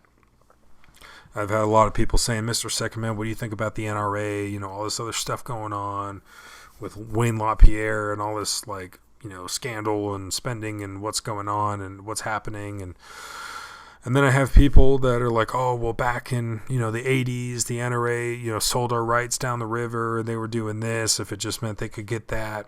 And then I worked with one guy back at the range in California that the NRA had sent him some like instructor CD, like DVD information, and there was like some kind of error or mistake over, you know, charging him like $5 for that CD or something. And, you know, he claimed that he paid it and they were still asking for it or whatever. And so then he's like, I will never join the NRA. I just left them. I'll never join for the rest of my life. I'm like, so really? Really, over $5, an honest mistake, that there was some kind of miscommunication, and now that's it, that's a wrap. I have other people like, oh, well, you know, they didn't stand up for this, they didn't stand up for that, they didn't say anything here. Now, I'll be truthful and honest. This is the full honesty moment about it. I think the NRA could definitely be running more effectively. I would like to see a change of leadership. I would like to see more accountability. I would like to see a character go in there, clean house. I'd like to see a better structure.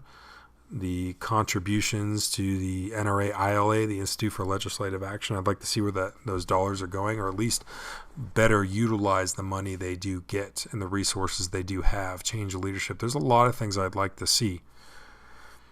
And yes, just like politics and governments, I do make my voice known in that community as well. But here's the thing that sucks, You ready? And some of you guys are already ready for this. Some of you guys already full well know. And some of you guys, this might be new information. So you're welcome. Here it is. On the Beltway up in D.C., on the Hill, whatever we want to call it. Some people call it the swamp. Some people call it D.C., whatever. In politics up there, you know what really grabs attention? You know what really garners support? You know what really makes a senator or congressman think twice before deciding to propose a bill? They're going to look at all the lobby groups or all the private citizens groups or all the special interests or all whatever it is that is out there in favor and opposing of whatever they're about to do. And they're going to see what's out there. The NRA, whether you love it, whether you hate it, whether you're like me and you think it definitely needs some changes and updates and improvements to make it more effective and better, whatever the case is, the bottom line is this. The NRA is the single most biggest lobby when it comes to pro-Second Amendment rights. They have the biggest membership of any pro-gun group, and that matters in a place like Washington. Now, we can all sit here and complain, be like, oh, I don't like this, I don't like the $5 CD they sent, so I'm just, whatever the issue is, big or small, petty or actual and significant, set aside that for a second and just think about the fact that the truth of the matter is the NRA is the biggest pro-gun lobby and group in this country, in the United States. And that means things when it comes time for voting. You know what else sucks? And here's another reality of life. And for those of you who maybe are not aware of this or were cushioned from this, whatever the case may be, I'm just going to tell it to you straight. But it is, you and I view the Second Amendment as a black or white kind of thing. You know, I view it as a light switch. Either we're all about freedom or we're not. Let's flip the switch on, or you can say you want to flip it off and I'm going to turn it back on. Like I am, either we're free or we're not. Okay. The Second Amendment is not like a pick and choose buffet line. It's either on or it's not. We view the Second Amendment as a very black or white kind of issue. And I don't think we're wrong for doing that. And I will continue to do that. For me, it's a yes or no kind of thing. And I say yes, the Second Amendment is a good thing. We should embrace it. We should protect it. We should fortify it. We should undo the wrongs that we've had in the past, 1934 NFA and a whole host of others, which is a subject for a whole separate video. But for me, it's a light switch. It's a black and white issue, yes or no kind of thing.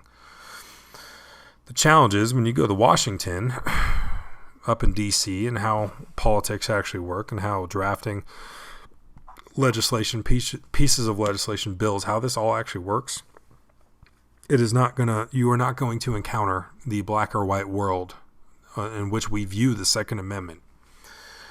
And then we start looking at it as a sticky, nasty, disgusting mess of a chess game, is the only way I can best describe it, where you need to reserve what we called in the Army combat power, that I have this much resources and money and effort and lawyers and things that I can throw into any given issue. This is happening. It looks like it's going to pass, and we can just throw all this money into a bottomless pit, and we're still going to lose this issue. Let's conserve our combat power. Let's conserve our resources. Unfortunately, this one particular thing is going to have to fall for now, but that means that we have all these other resources that we can push into things that are actually going to make it. We can start strategizing of how best to use our resources. And there are certain times in the NRA's history where they have regrettably had to do that. And some people will say, oh, they were just selling us out. They were doing this. They were on board with that, whatever. And then other cases, I look at it strategically, and I can't help but look at this with my military mind and be like, this is a fight. Okay, and we are reserving combat power, and certain things that in the moment are not going to pass, despite how much money and how much resources we waste and throw at it, and it's still not going to go our way.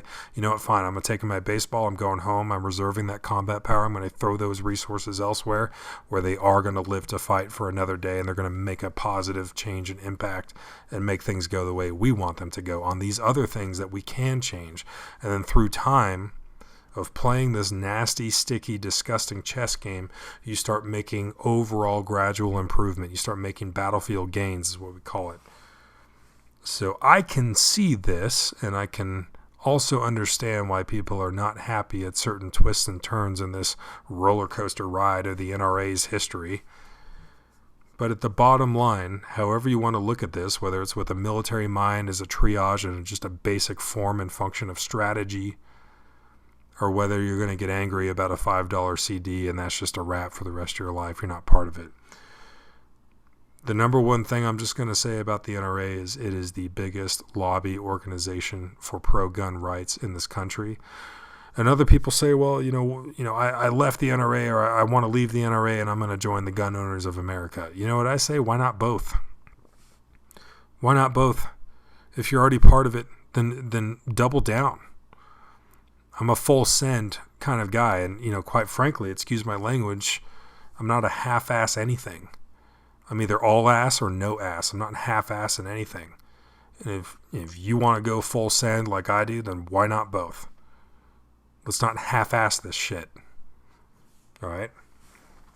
And that's all I'm going to say about the NRA. And everybody can choose to have their own opinions about it. And it quite honestly reminds me of Benjamin Franklin. That we must all hang together, or assuredly we will all hang separately. And that's what I'm saying, if you guys catch my drift, and I think you do. Speaking of the hang separately or together metaphor, speaking of the hang separately or together metaphor, I think finally, I am not happy to see what is happening in Virginia with these bills being proposed. I'm not happy to see things going this direction in Virginia, but if there was any silver lining in any of this, if we're trying to hunt the good stuff, if we're trying to find some kernel of at least positives here, I think this could be the unifying factor that finally wakes people up. And I am happy to see that people have woken up and realized, you know what? What's happening next door in Virginia, it's not happening to me. But if we don't hang together, then we will definitely hang separately. In California, New York, they're already hanging. Other states. But you know what? If we all hang together, continue to fight these fights, employ a little bit of strategy, and make these gains over time. And that's the biggest thing. And I've said it because I believe it. I think it's true that the anti-gun politicians, the people that are against gun rights, that want to propose these bills, assault weapons bans, and everything we're seeing in Virginia and elsewhere, they play typically, not really in the case of Virginia, this is rather astounding, but usually they play the long game.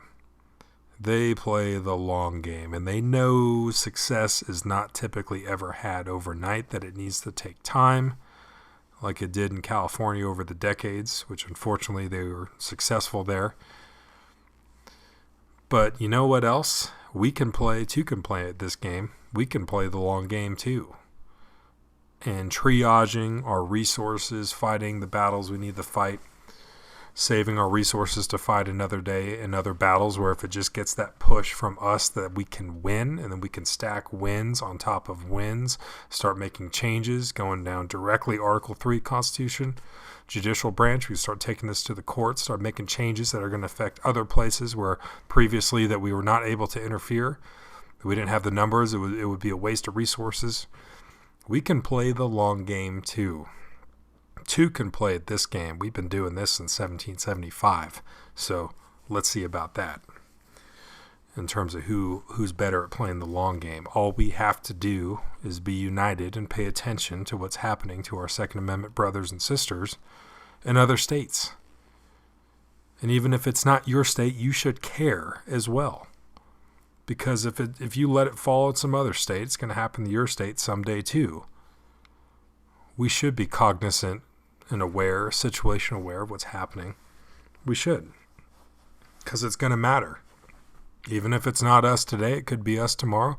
But ultimately, an attack on one of us, that should be regarded as an affront to all of us. We should all oppose that wherever possible. Utilize that First Amendment. Peacefully protest. Make your voice known. Letters, phone calls, everything I've been talking about. Absolutely. Even if it's not your state, make your voice heard. Moving on, I wanted a little bit of interesting perspective. One of my best friends from school, one of my roommates at VMI, I'm just going to call him Frank, and he is a Virginia State Trooper. He's been a Virginia State Trooper for about 7 years now. And the thing is him and I would go shooting, and he grew up shooting guns, and we would just kind of hang out, go shooting with our other buddies that had guns, and whatever the case, spent some time with his family on different, Thanksgiving furlough, whatever. And it's awesome. We've been friends ever since, always kept in touch. But you know what? The one thing he said to me, just interviewing him in preparation for this almanac, was, he never really viewed himself as a Second Amendment guy. Like, he always shot guns, loved guns, and I don't know if it's just he never felt the need to have to be a Second Amendment guy, or he just never kind of saw himself being a Second Amendment guy until all this business started happening. And I think one thing that definitely makes Frank angry is the fact that Governor Northam went to the same school that we did.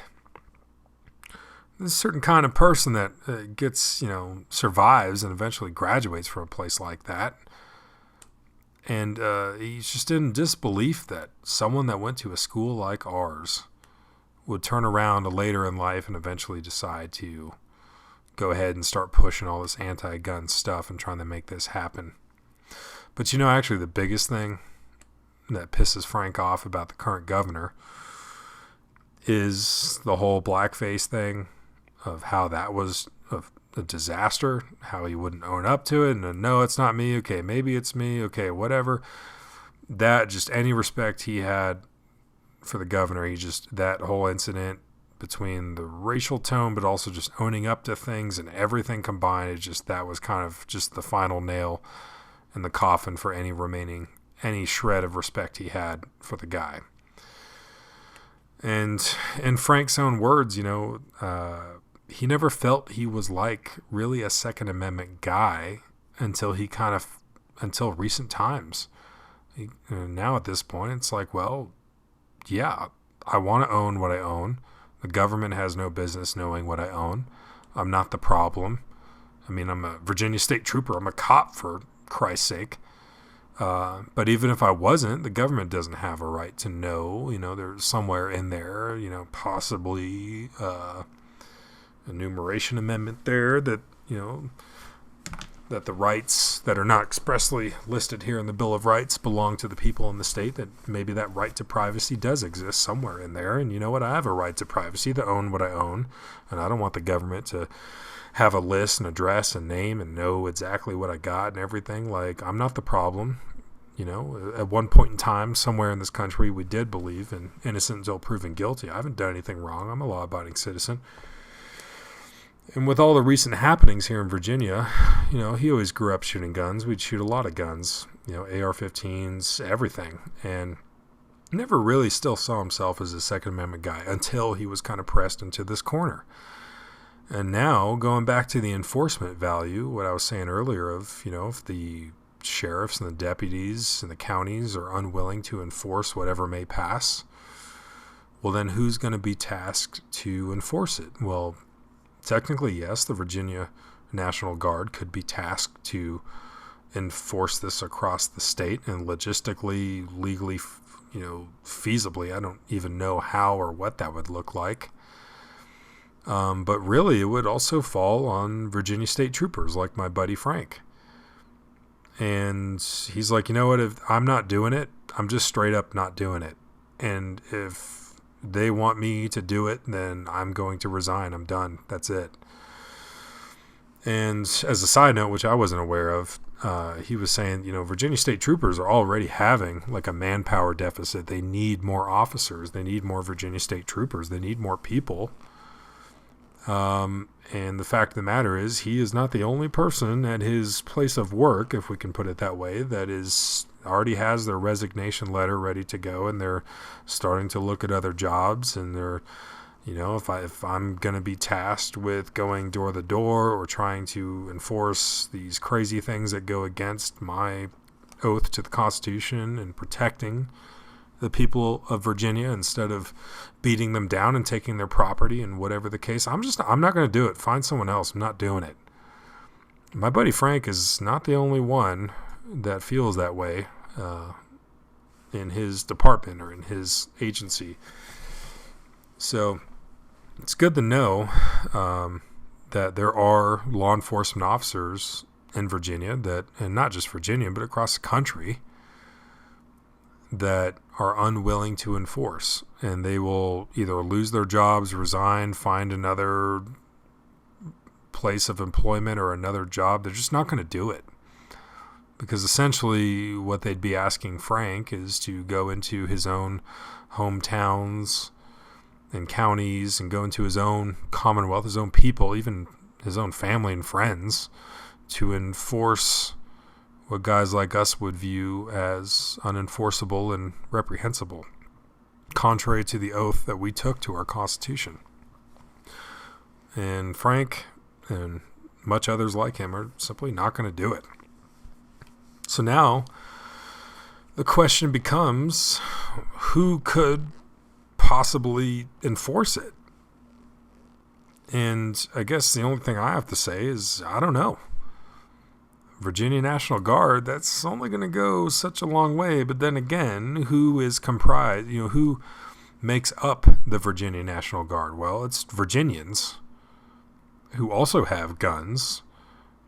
And they're not going to want to turn around and, enforce this upon their own families and people. And the federal government, federal active duty troops, that's not going to be a factor because this is a state thing. This is not a federal thing. I can imagine the Department of the Army and Department of Defense, the federal government, would just tell them to kick rocks like, hey, this is your problem because you passed these laws, you created this mess, and we have no bearing here, so good luck with that. It would just rely upon Virginia. How I guess they would just have to find people that are willing to enforce it. And I just don't see that happening. And at the end of the day, I don't like seeing, again, what has happened or what's being proposed in Virginia. I don't want these things to pass. I don't like it, like not even a little bit.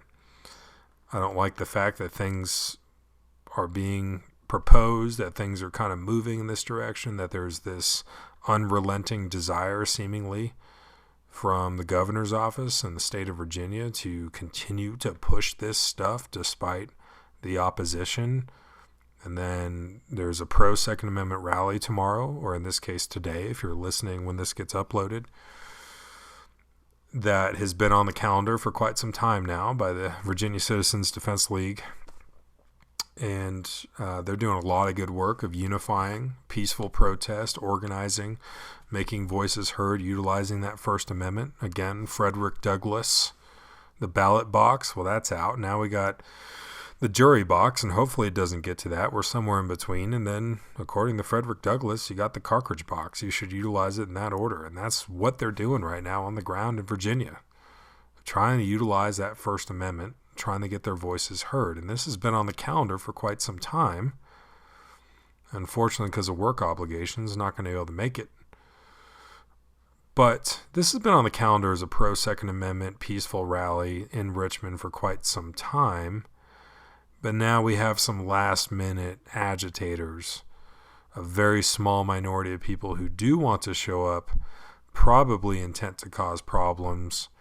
And I am concerned that the press, the media is going to take it and they're going to label this thing as some racist, bigoted, whatever they want to call it. And the fact of the matter is this was organized and has been for weeks now as a pro-Second Amendment peaceful rally in support of the Second Amendment in opposition to these proposed bills. And I do very much so hope that this remains to be within the intentions of what this was always supposed to be, a peaceful protest utilizing our First Amendment rights to make positive and peaceful, effective change and to show the numbers of who is against this and who is in support of the Second Amendment.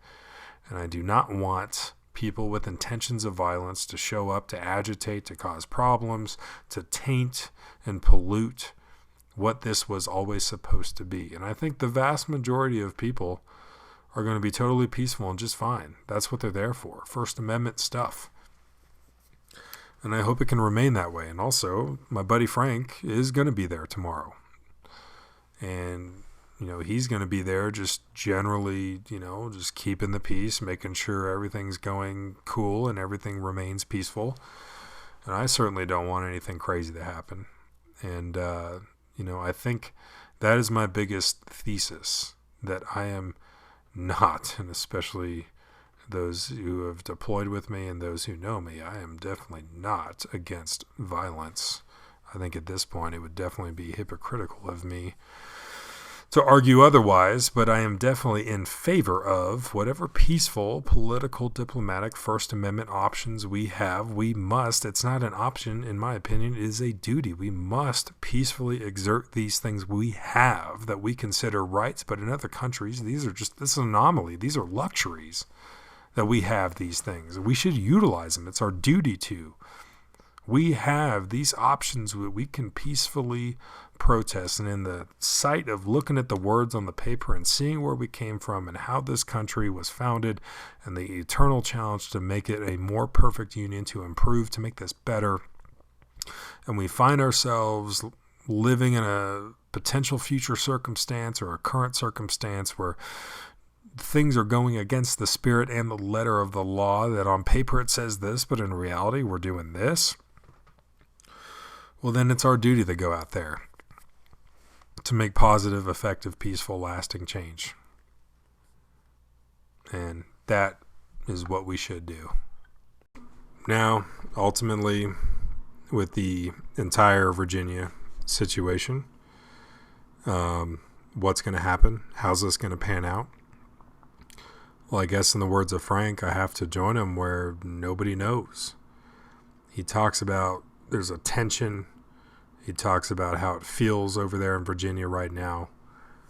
And it's hard for me to, despite having lived there for 4 years, I'm not there now. I don't know what that is and feels like. But ultimately, in his own words, and I have to agree, nobody knows how this is going to pan out. And in some ways, as an outsider with friends in Virginia and talking to different people and trying to understand what is going on over there, nobody seems to know how it's going to end. How's this movie going to end? What's going to happen? And just as an observer outside looking in, this whole time so far, it just seems like it's almost been like a game of chicken, where one side wants to propose these anti-gun legislation bills, and then the sheriffs and the counties and the people are going against it. But then it just seems like they're pressing down even further. Well, fine, if you don't do it, we'll fire you. And we're going to declare your pro-Second Amendment rally. We're going to do a state of emergency, and this could be an extremist rally or something. It just seems like a game of chicken, and nobody wants to flinch. And I think one of the more frustrating things might be one of the more controversial things to discuss, but it's true. And it's my podcast, at least as long as a channel such as this is on YouTube, and I'm still here.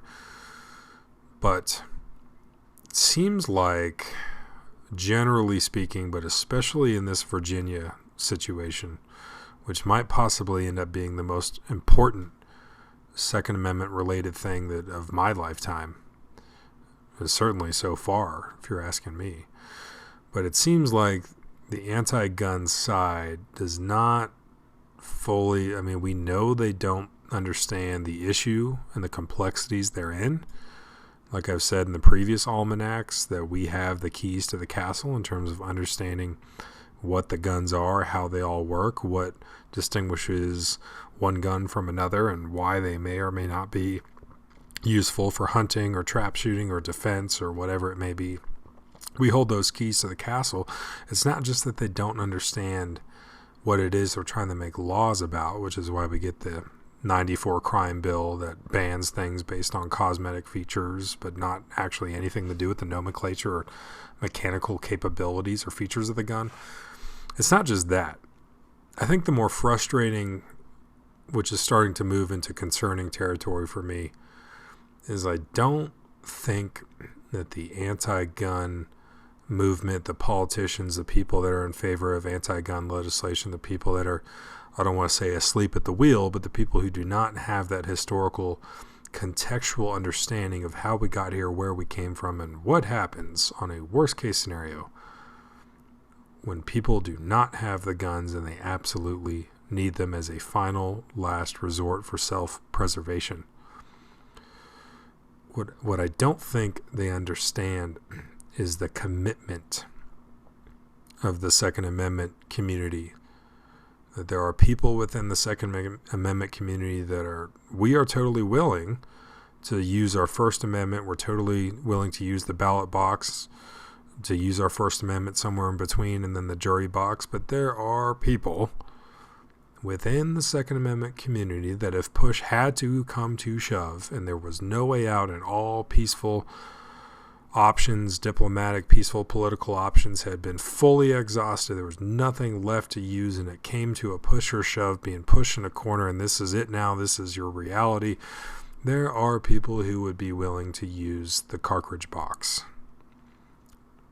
And that's the most polite or sugar-coated way of saying that. But there are people willing to swap paint over this. There are people that are not going to give up their guns. And I've already said I'm one of them. You've seen my AR-15s in my videos. You've seen my guns in my videos over the years. And I will always own guns. Whether they say I can or not, it's just as a free citizen, as a free man, as a free person, I'm not going to ask permission. I'm going to own and continue to possess and own my lawfully acquired, legally possessed property. And if someone signs a piece of paper saying suddenly the Constitution, the Bill of Rights, Second Amendment, civil liberties don't matter, you can't do that anymore. It's something that was totally legal and you lawfully purchased it, you have it legally possessed, and it's all good to go, and then you're going to wake up tomorrow, and if you get caught with it, it's a felony, you're not allowed to have it. I'm still going to have it. Yeah, I'm going on record. I'm still going to have guns. You better believe that. And there are people who are willing to resort to the cartridge box once the ballot box, the First Amendment, everything else we have, the jury box, everything else has been exhausted, and they're being pushed into a situation they did not want, or they did not ask for, they did not instigate, and this is their reality now. Yes, there are people who are willing to go to the cartridge box. And that has always been a frustration point, but now with the situation in Virginia, that seems to, we're moving in, for me, I'm moving into the concerned point that I don't think the anti-gun politicians and people pushing this legislation that believe in these ideas of restricting and truncating civil liberties of Americans and curtailing the Bill of Rights and cutting down on Second Amendment rights, I don't think these people understand what it is that is out there. And again, that used to be simply a frustration point, but now we're starting to move into the concern territory. That if they're playing this game of chicken, that they're doing this, well, I know my community, I know the Second Amendment community, I know who we are, we're not, this is a game of chicken where there is no flinching. Again, this is a light switch, this is not negotiable. I don't think the anti-gun people understand that, which is why I am sincerely hoping for peace. I'm hoping for that tranquility. I'm hoping that we can make these positive, peaceful changes, that we don't have to resort to things we should never have to do, that we can make the changes we need to make with a peaceful political solution, retaining the rights we have, and then even more going on the offensive and restoring the freedoms and abilities that we once had just decades ago. I'm hoping we can do that peacefully. And I'm hoping that things are not forced to come to a head, and I'm hoping that governor and the state legislature and these people pushing these bills and ideas, I hope they do not continue to add gasoline to the fire, because I do not think they understand how big this fire would grow if they chose to do that. Reminds me of some Afghan children playing hot potato with live hand grenades. They don't quite realize how dangerous it is what they are doing. And I would much like, especially now that I just became a civilian, I'm not living in Afghanistan or Iraq anymore. I'm in my own country. I'd much like to enjoy peace, prosperity, free enterprise, pursuit of happiness, our freedoms and liberties, clean drinking water, running electricity, everything's fine, and we have a functional society. And I would much like for things to stay that way. And I think that's the frustration and concern point, is the people that are pushing this stuff do not realize exactly how much fuel they are adding on this fire and how big it could grow if they continue on this course. And we cannot find a peaceful, political, diplomatic solution. That is where the whole Almanack is going to. Now, I encourage people to voice their First Amendment. And like I've said for the different almanacs now, but especially in this one, I encourage people to make those respectful, professional, well-conducted, mature, straight-to-the-point phone calls, the letters. I encourage all of this. I encourage people to go vote, go research the candidates and the issues, go have an informed vote, be part of the solution. That is what I encourage here. And ultimately, I wish I had a definitively positive thing to say about the outcome on this, but like my buddy Frank says, I think he's right. Nobody knows how this is going to end. Nobody knows, between the Second Amendment sanctuary counties, the chief law enforcement officers, the sheriffs, the deputies, the peace officers like Frank, the Virginia State Troopers, the guardsmen, everyone who is not down with this, like not at all, they're not going to do it. Well, then who's going to enforce it? And then do we want to be in a situation where we have laws in the books that everyone just ignores, from the civilian to the cop to the everybody? It's just not, then why even pass it? What does that do to the rest of the laws that we would like to keep around, that we mutually agree with as a society? It'd be good ideas, like it's illegal to murder people. What happens to the other things we want to keep if we got laws in the books that are openly passed but no one enforces it, no one cares? These are all second and third order effects. I don't think are anti-gun people here, the opponents we have. I don't think they're playing this out full term. I don't think they're looking at the long game on this. And that is not just my frustration, but now it's become my concern.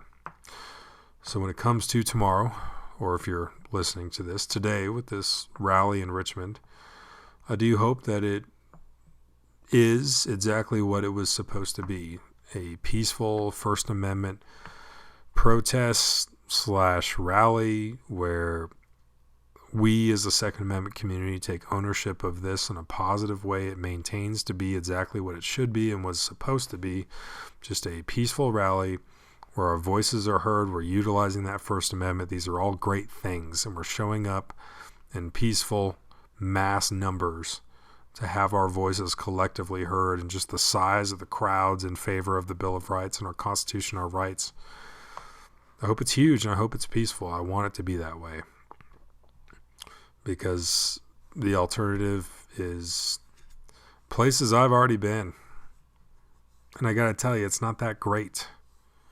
And again, I think the people most often, just the blowhards out there talking about, some Civil War Part 2 or whatever crazy stuff is going on out there. I think those are probably the people that have spent the least time in the combat zone or done some real shit. Because if you've done that real shit, you know how awful, how ugly, how disgusting, how evil, and just absolutely disgusting that kind of lifestyle is. In that kind of predicament, living that way, and all of the ills that happen from it. It's not something we should just openly embrace and encourage. We don't want to hasten that day. So, again, I think Frank is right. Nobody, from the top down to each side of this issue, nobody knows how this movie is going to end. But we should all do our part to hang together so we don't hang separately. We should all pay attention. We should all care. We should all help out. We should all utilize that First Amendment. We should be part of the process. And we should utilize everything possible, especially since our founding fathers didn't have it. They had no way to make their voices heard. They were not being listened to. They had no representation at all. The walls were closing in on them, and every peaceful thing they tried to do, just King George was bringing in the walls and tightening the thumb screws even tighter on them. We actually have stuff our founding fathers did not have. Let us peacefully utilize the options that we do have. Let's do it. Let's be a Second Amendment community. Let's join what we need to join. Let's all be part of a united front, and let's all make our voices heard.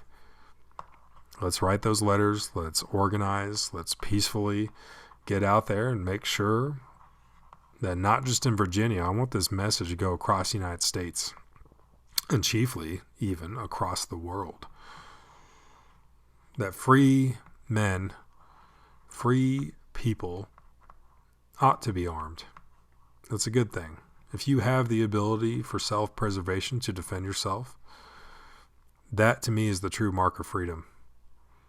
And if we lose that, well then you might as well kiss everything goodbye. You lose that, well now you're just asking to lose everything. This is the last great bastion on earth. We have people in Hong Kong that have been under the repressive regime out there, been fighting that fight for a long time, but there's nothing they could really do. Full control, got nothing. Out there in Hong Kong, these people are waving the American flag and singing our national anthem. And that is one thing that I would urge to you, to be the Americans that they think you are. Own it. This is our country. It is unique and it is beautiful. We've had a lot of rough road along the way, a lot of ups and downs, but you know what? I still insist unapologetically that we are the last great bastion on earth. I believe that. If we lose this shining light, that's it. Whether we chose this or not, this obligation, this duty, this responsibility, this falls on our shoulders. The only question is, what are we going to do about it? Go out there, vote, make your voices heard, become members, join the clubs. Go out there, write those letters, make those phone calls, show up to these rallies, do what you can. And even if it's not happening in your state, you should still care. And I want you to care because I do. Let's all be a community. Because again, if we don't hang together, we will assuredly hang apart and separately. I thank you for watching, and hopefully everything does eventually turn out not only peaceful, but positively, and that Virginians can retain the rights they already have. And hopefully this can work out peacefully and positively, and hopefully this can send a message to any other state, any other future legislation that might have been kind of getting dreamed up, that hopefully they can take notice, like, oh, maybe we shouldn't do that. We need to oppose this. The time is now. It's not after it's been passed. This is the proper time to do it. Let's do it. Let's keep it peaceful. Utilize that First Amendment. Utilize everything we got. Let's make the positive changes. Be the change that you want to see in the world. And there's nothing saying that you can't do it. Not even as just a regular average American, regular average dude. Do it. Be that change. Let's make some positive changes. Let's do it.